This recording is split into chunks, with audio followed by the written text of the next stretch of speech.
ഓം ശ്രീ ഗണേശായ നമ. ഓം ശ്രീ ഗണേശ ശാരദാ ഗുരുഭ്യോ നമ. ഓം സദാശിവസമാരംഭാം ശങ്കരാചാര്യമധ്യമാം അസ്മദാചാര്യപര്യന്താം വന്ദേ ഗുരുപരമ്പരാം. ഓം പീതാംബരങ്കരവിരാജിതശങ്കചക്രകൗമോദകി സരസിജം കരുണാസമുദ്രം രാധാസഹായമതിസുന്ദരമന്ദഹാസം വാതാലയേശമനിശം ഹൃദി ഭാവയാമി. ഓം നമോ ഭഗവതേ വാസുദേവായ. ഓം ശ്രീകൃഷ്ണായ പരബ്രഹ്മണേ നമഃ. ഓം വിശ്വസ്മൈ നമഃ. ഹരി ഓം. ശ്രീ വിഷ്ണു സഹസ്രനാമ സ്തോത്ര പഠന പരമ്പരയിലേക്ക് എല്ലാവർക്കും സുസ്വാഗതം, സുപ്രഭാതം, ശുഭദിനം നേരുന്നു. കഴിഞ്ഞ ക്ലാസ്സിൽ നമ്മൾ 83-ാമത്തെ ശ്ലോകമാണ് പഠിച്ചത്. 83-ാമത്തെ ശ്ലോകം പഠിച്ചു കഴിഞ്ഞപ്പോൾ 782 നാമങ്ങൾ പഠിച്ചു. ഇന്ന് നമുക്ക് പഠിക്കേണ്ടത് 84-ാമത്തെ ശ്ലോകം. ആദ്യം ശ്ലോകം വായിക്കാം. ശുഭാംഗോ ലോകസാരംഗഃ സുതന്തുസ്തന്തുവർദ്ധനഃ ഇന്ദ്രകർമ്മ മഹാകർമ്മ കൃതകർമ്മ കൃതാഗമഃ. ഇതാണ് ശ്ലോകം. നാമങ്ങൾ പറയാം. 8 നാമങ്ങളാണ് ഈ ശ്ലോകത്തിലുള്ളത്. ആദ്യത്തെ നാമം ശുഭാംഗഃ, രണ്ടാമത്തെ നാമം ലോകസാരംഗഃ, മൂന്നാമത്തെ നാമം സുതന്തുഹു, നാലാമത്തെ നാമം തന്തുവർദ്ധനഃ, അഞ്ചാമത്തെ നാമം ഇന്ദ്രകർമ്മ, ആറാമത്തെ നാമം മഹാകർമ്മ, ഏഴാമത്തെ നാമം കൃതകർമ്മ, എട്ടാമത്തെ നാമം കൃതാഗമഃ. 8 നാമങ്ങൾ. ഇനി നമ്മൾക്ക് ഓരോ നാമങ്ങൾ എടുത്തിട്ട് അർത്ഥം എന്താണെന്ന് നോക്കാം. ആദ്യത്തെ നാമം ശുഭാംഗഃ. ശ്ലോകം ശുഭാംഗോ ലോകസാരംഗഃ സുതന്തുസ്തന്തുവർദ്ധനഃ ഇന്ദ്രകർമ്മ മഹാകർമ്മ കൃതകർമ്മ കൃതാഗമഃ. ഇതായിരുന്നു ശ്ലോകം. അതിൽ ആദ്യത്തെ നാമം ശുഭാംഗഃ. അംഗം എന്ന് പറഞ്ഞാൽ അവയവങ്ങൾ. ശുഭമായ അംഗങ്ങളോട് കൂടിയവൻ. ശുഭം എന്നുള്ളതിന് മനോഹരമെന്നും ശുഭം എന്നും 2 മംഗളകരമെന്നും അർത്ഥമുണ്ട്. അപ്പം മനോഹരവും മംഗളകരവുമായ അംഗങ്ങളോട് കൂടിയവൻ എന്ന്. അപ്പം നമ്മുടെ ഈ നാമം മുമ്പ് വന്നിട്ടുണ്ടല്ലേ 586. ശുഭാംഗനായ താൻ വളർന്നു ഗോപസ്ത്രീകളുടെ ഭക്തി എത്ര അധികമാക്കി ധ്യാനത്തിന് സഹായകമായവനാണ് ഇത് വീണ്ടും പറയുന്നത്. അപ്പം ഭീഷ്മർക്ക് എതിരായി പടക്കളത്തിൽ പ്രത്യക്ഷപ്പെട്ട ശ്രീകൃഷ്ണനെ കണ്ടാൽ അറിയാൻ പറ്റും ആ ഭഗവാനെ എങ്ങനെയാണ്, ആ ഭഗവാൻ എത്ര മനോഹരനാണ്, എത്ര മംഗളകരനാണ് എന്ന് പറഞ്ഞാൽ മംഗളകർമ്മ ഭഗവാൻ ഇച്ഛിക്കുന്നതെല്ലാം ഭഗവാൻ ഭംഗിയായി ചെയ്തു കാണിക്കുന്നു. അതുകൊണ്ട് മംഗളകാരിയുമാണ്, മനോഹരമായ അംഗങ്ങളോട് കൂടിയവനുമാണ്. അതുകൊണ്ട് ഭഗവാന് ശുഭാംഗഃ എന്ന പേര്. അടുത്ത നാമം ലോകസാരംഗഃ. ലോകസാരംഗ എന്ന് പറഞ്ഞാൽ സാരംഗം വണ്ടാണ്. പിന്നെ സാരംഗം എന്ന് പറഞ്ഞാൽ വേദങ്ങൾ എന്നൊരർത്ഥമുണ്ട്. പിന്നെ മാനിനെ പോലെ വേഗതയുള്ളവൻ എന്നും പറയാം. അപ്പം 3 അർത്ഥമുണ്ട് ലോകസാരംഗയ്ക്ക്. ലോകത്തിലെ വണ്ട് പോലെയുള്ളവനെന്നും വേദങ്ങളുടെ സാരമായവനെന്നും ലോകത്തിൽ മാനിനെ പോലെ വേഗതയുള്ളവനെന്നും 3 അർത്ഥം. സാരംഗ ശബ്ദത്തിന് 3 അർത്ഥം. അപ്പോൾ സാരംഗം വണ്ട് എന്നെടുക്കുകയാണെങ്കിൽ വണ്ട് എങ്ങനെയാണോ പൂവിൽ നിന്ന് ആ തേൻ ഭക്ഷിക്കുന്നത്, അതുപോലെ താൻ സൃഷ്ടിച്ച ലോകത്തിലെ ജനങ്ങളുടെ ശുഭങ്ങളെല്ലാം ഭഗവാൻ ആസ്വദിക്കുന്നു. എന്നിട്ട് ഭഗവാൻ സ്വമേധയാ താൻ പലതാകണമെന്ന് ആഗ്രഹിച്ച് കാരണം കാര്യമായി മാറി അത് ക്രീഡയ്ക്കായി ചെയ്തതാണെന്ന് മഹാന്മാർ പറയുന്നു. അതേസമയം തന്നിൽ നിക്ഷിപ്തമായിരിക്കുന്ന ജീവാത്മാക്കൾക്ക് അവരവരുടെ പ്രാരബ്ധങ്ങൾ അനുഷ്ഠിച്ചുകൊണ്ട് തന്നെ തൻ്റെ ശാസനകളനുസരിച്ച് പ്രവർത്തിച്ച് തന്നെ പ്രാപിക്കുവാൻ അവസരം നൽകുന്നു. അവരിൽ ചിലർ സന്മാർഗത്തിൽ ചരിച്ച് ശുഭകാര്യങ്ങൾ ചെയ്യുന്നു. അവരെ ഭഗവാൻ പൂവിൽ വണ്ടെന്ന പോലെ ആസ്വദിക്കുന്നു. ഭഗവാന്റെ ഭക്തന്മാരെ ഒരു പൂ പോലെ കണ്ട് ഭഗവാൻ ഇത് ചെയ്യുന്നു. അതാണ് അതിൻ്റെ അർത്ഥം. അപ്പോൾ ലോകം എന്നതിന് വേദം എന്നും അർത്ഥമുണ്ട്. അതുകൊണ്ട് ആ ലോകത്തിൻ്റെ അല്ലെങ്കിൽ വേദത്തിൻ്റെ തത്വാംശമായ പ്രണവമാണ് ഭഗവാൻ എന്നും ഇതിനെ വ്യാഖ്യാനിക്കാം. പിന്നെ പ്രജാപതിയായ ബ്രഹ്മാവ് ലോകങ്ങളുടെ സാരം ഗ്രഹിക്കണമെന്ന് ആഗ്രഹിച്ച് ധ്യാനനിരതനായി തപസ് ചെയ്തു. അപ്പോൾ പ്രജാപതിയുടെ മനസ്സിൽ 3 വേദങ്ങൾ ദൃശ്യമായി. ആ 3 വേദങ്ങൾ ആസ്പദമാക്കി പിന്നെ തപസ് ചെയ്തു. അപ്പം ഭൂഹു ഭുവഹ സ്വഹ എന്ന് 3 കാണാൻ പറ്റി. അങ്ങനെ പിന്നെയും തപസ് അനുഷ്ഠിച്ചപ്പോൾ ഓങ്കാരം സൃഷ്ടിച്ചു. ഓങ്കാരം വന്നു. അപ്പോൾ ഓങ്കാരമാകുന്ന ആ ഭഗവാൻ ലോകസാരംഗം എന്ന് പറയുന്നുണ്ട്. അപ്പം ഭഗവാൻ ലോകസാരംഗനാണ് അല്ലേ? ആ ഓങ്കാരമാകുന്നതും ഭഗവാൻ തന്നെ. കൂടാതെ മാനിനെ പോലെ വേഗതയിൽ എത്തുന്നവനെന്നും അർത്ഥം. അപ്പോൾ ഭഗവാൻ ലോകസാരംഗ.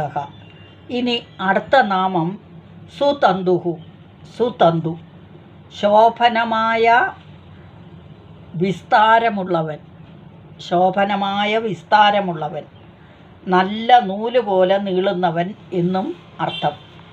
അപ്പോൾ സുതന്തു എന്ന് പറഞ്ഞാൽ ഏകമായ പരബ്രഹ്മം താൻ പലതാകണമെന്ന് സങ്കല്പിച്ച് പ്രപഞ്ചമായി, ജ്യോതിർഗണങ്ങൾ പ്രപഞ്ചത്തിലെ ചരാചരങ്ങൾ എന്നിവയെല്ലാമായി, ഇങ്ങനെ ചതുർമുഖ ബ്രഹ്മാവായി സൃഷ്ടി നടത്തിയപ്പം അവയിൽ ഒരേ ജാതിയിലുള്ളവ തന്നെ ഒന്ന് വേറൊന്നിനെ പോലെയല്ല, പ്രപഞ്ചത്തിൻ്റെ ശോഭനവും മംഗളകരവുമായ സൃഷ്ടികളുടെ കർത്താവായതിനാൽ സുതന്തു. ഇനി തന്തു എന്നാൽ നൂല്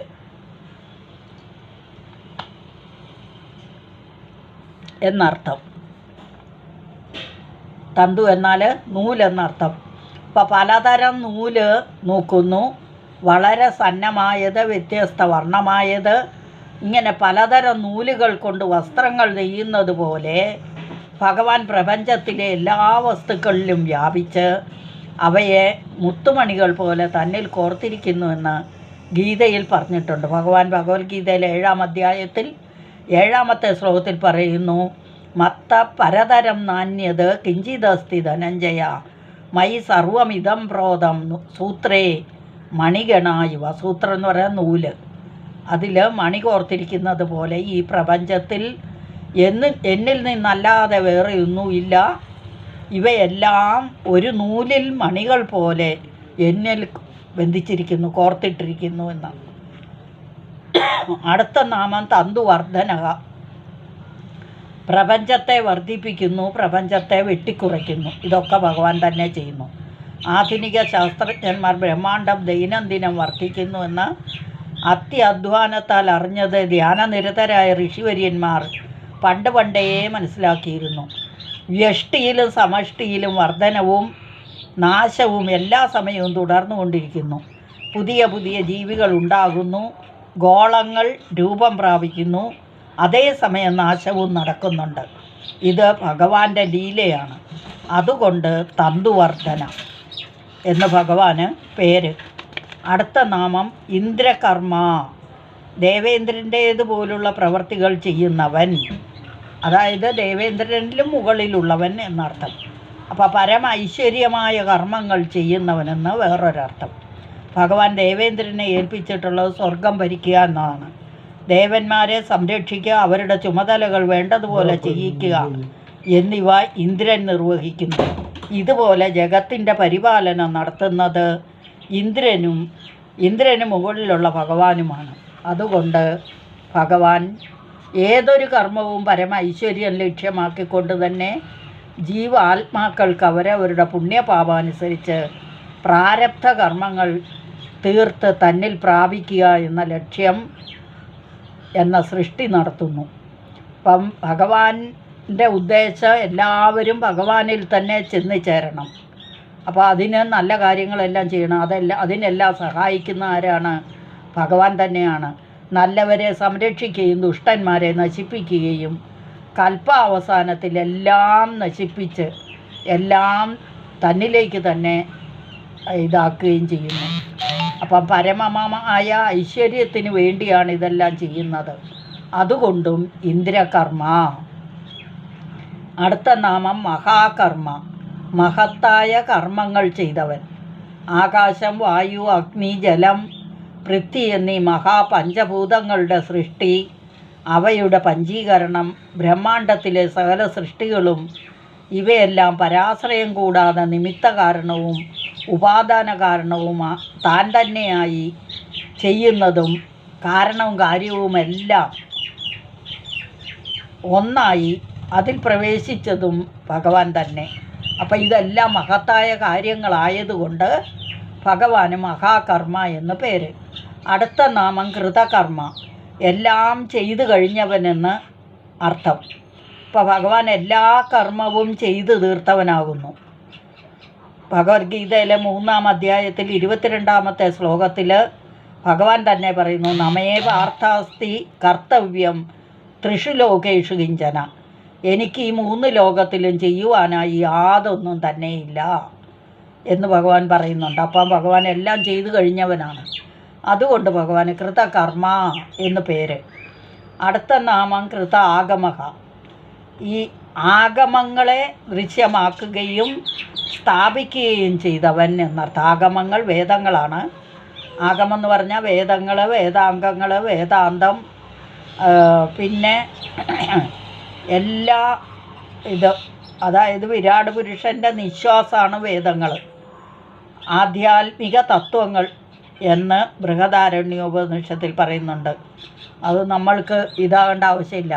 ഈ മഹത്തായ ബ്രഹ്മത്തിൻ്റെ നിശ്വസിതമാണ് ഋഗ്വേദം, യജുർവേദം, സാമവേദം, അഥർവവേദം, ഇതിഹാസം, പുരാണം, വിദ്യ, ഉപനിഷത്തുക്കൾ, മന്ത്രങ്ങൾ, സൂത്രങ്ങൾ, മന്ത്രവിവരണങ്ങൾ, വ്യാഖ്യാനങ്ങൾ എന്നിവയെല്ലാം. അതുകൊണ്ട് ഭഗവാൻ കൃത ആഗമഹ. ഇനി വേദങ്ങൾ അനാദിയാണ്.